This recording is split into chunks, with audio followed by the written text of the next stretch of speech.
अधर्म की, क्यों होती है जीत सदा। राधा कृष्ण की अलौकिक प्रेम की कहानी तो सभी जानते हैं। ये उनके प्रेम की ही शक्ति है कि चोट कान्हा को लगे तो दर्द राधा को होता है। पुराणों में श्री राधा रानी जी को कृष्ण की शाश्वत जीवन संगनी कहा जाता है। लेकिन आप जानते हैं इस प्रेम की शुरुआत धरती पर कब और कहां से हुई? तो आइए शुरू करते हैं।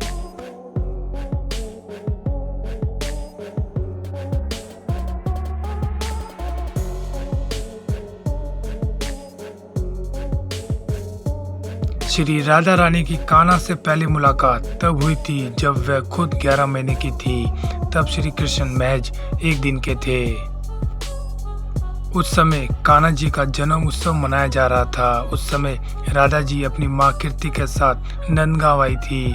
तब वह अपनी माता की गोद में थी और कान्हा जी पालने में। गर्ग संहिता में उल्लेख मिलता है कि जन्म उत्सव के बाद कान्हा दूसरी बार राधा जी से तब मिले जब वह अपने पिता नंद बाबा के साथ भांडीर वन से गुजर रहे थे। कहा जाता है कि उसी समय नंद बाबा जी के सामने एक दिव्य ज्योति प्रकट हुई। बताया जाता है कि वो ज्योति स्वयं श्री राधा रानी थी। कहा जाता है कि वन की मुलाकात के बाद राधा जी और कान्हा जी संकेत नाम की जगह पर गए थे। ये स्थान नंदगांव और बरसाना, जो कि राधा जी की जन्मस्थली थी, उनके बीच में है।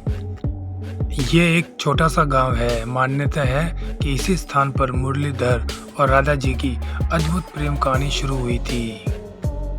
आपको बता दें, इस गांव में आज भी हर साल भाद्र शुक्ल अष्टमी से चतुर्थी तिथि तक राधा कृष्ण की याद में त्योहार मनाया जाता है। उनके प्रेम को याद किया जाता है। उनका मिलन और प्रेम कहानी की शुरुआत तो आपको पता चल गई, पर उनका प्रेम कितना गहरा है इसके लिए आपको एक कहानी बताता हूँ।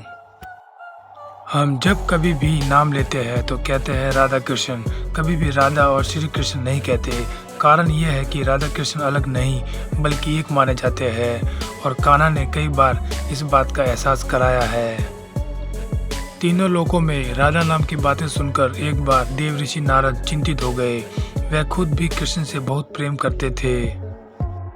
अपनी इसी समस्या के समाधान के लिए वह श्री कृष्ण के पास जा पहुंचे तो उन्होंने देखा कि कृष्ण जी सिर दर्द से कराह रहे थे। फिर नारद जी ने पूछा, भगवान क्या इस सिर दर्द का कोई उपचार नहीं है?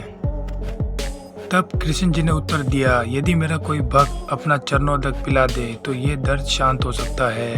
आपको बता दे, चरणोदक का मतलब पानी में अपने पैर डालकर कोई पिला दे।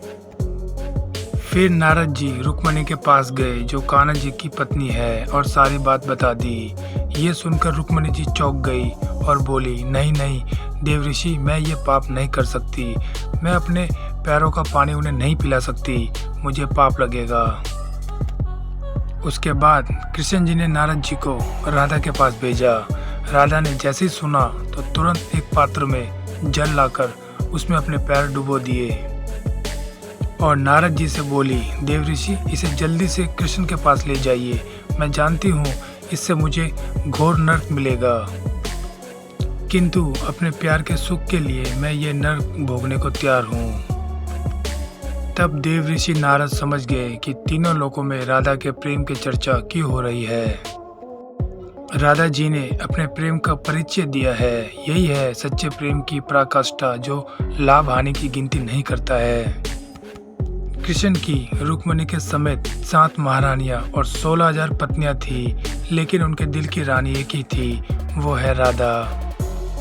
तो दोस्तों, आज के लिए बस इतना ही। आपको राधा कृष्ण की ये कहानी कैसी लगी हमें कमेंट करके जरूर बताएं और इस वीडियो के लिए एक लाइक जरूर कीजिएगा। हम फिर मिलेंगे किसी नई कहानी के साथ। धन्यवाद।